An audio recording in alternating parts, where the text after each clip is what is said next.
meil väga suur kasvuvõitleja. Kumb on siin Reksi poolt? Kelle poolt Reksi? Sellega? Merl on siinjuures ma tean, ma olen ka siin tunduvalt suurem. kergemakaaluline, aga kiire.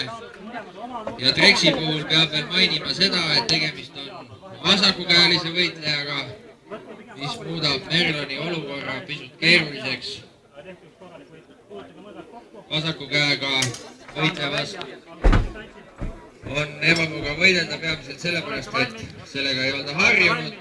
Teiseks ka sellepärast, et mõõgad on samal pool ja tabamused on tihti väga ebameeldivad ja valusad. Mõõga kätte, kilp ei kaitse, kui mõõgad on samal pool.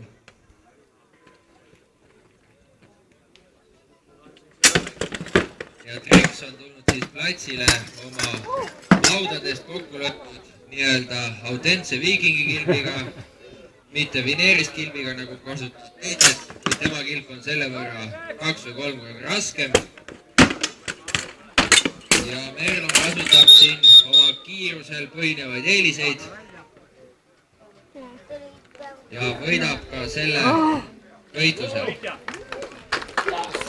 Ja Treks